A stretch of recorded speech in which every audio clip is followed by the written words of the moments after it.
and you can. I'll ask you to talk about this fight, and you can also answer this question as well. Is this the best fight you ever covered? Jose Luis Castillo versus Diego Corrales. Talk to me about that fight, and is that the best fight you ever covered? Yeah, it is. I know it's impossible to choose, right? Because we've done so many.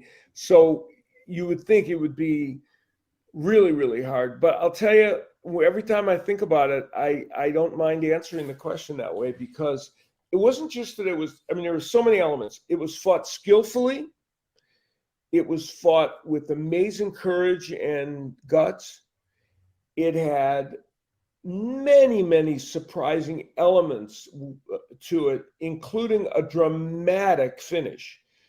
I mean, you start out with the fact that here we have these two really amazing offensive machines, and Diego Corrales, who had kind of altered his style a little bit in the fights just previous to that to box more. Joe Goosen had been just there training him, and he'd been very, very effective with it against Casamayor and I think a couple other guys. And it would make sense for Diego Corrales to make sure he kept distance, still land power punches, land a left hook on the right hand for sure, but not to get on the inside and rumble with Jose Luis Castillo, who was a monster on the inside, right? Round one, Corrales comes out, marches right to Castillo, and starts banging away with him on the inside. And I commented on the fight. I said, look, Diego Corrales is doing okay on the inside, which he was. I said, but is this really the smartest way for him to fight this fight? Can he sustain this against this guy? And of course he did. There were moments, of course, when it looked like he wasn't gonna, but they produced round after round that could have been called rounds of the year, right? As you look at each round of that fight, you can almost make a case for 5 or 6 of them being round of the year. And then we get to round number 9, and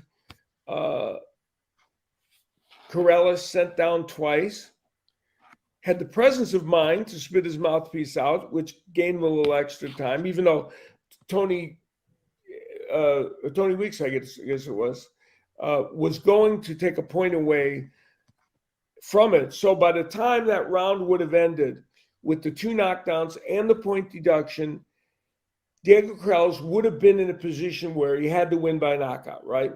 Mm-hmm. As it turns out, of course, in that very same round, as Castillo's trying to put him away, he lands a right hand that Corrales does that changes everything. And then he gets Castillo in such trouble that the referee had to stop the fight. And by the way, we have there are little moments in your broadcasting career that, when you've done, you have your cringe-worthy moments where things like the Home Depot thing, and I can name you a number of others. And then you have your little moments where you say, okay, that was good. I added to the broadcast. I saw that right hand very quickly from Corrales, and it was a kind of a subtle thing, but I commented on it right away, and I took a chance at saying this could be a fight-changing thing, and it was. So I was happy. And in fact, we haven't gotten to the broadcasting part much, but maybe we will. Yeah. That fight I worked with Steve Albert. To me, is one of the best announced fights that I've been involved with. We were both very proud that we didn't try to overtake the action. We didn't try and steal the spotlight from it, overtalk it. I believe, and most people have said this, we let the action speak for itself. No, for sure. I'll rewatch it tonight, and I'll pay attention to the commentary. I'll get back to you. If you disagree, you can send me a text. Say, Al, you ignorant slut. You were terrible. Honestly, that fight was so good. I doubt when I was watching. Probably weren't even listening to us. Yeah, right.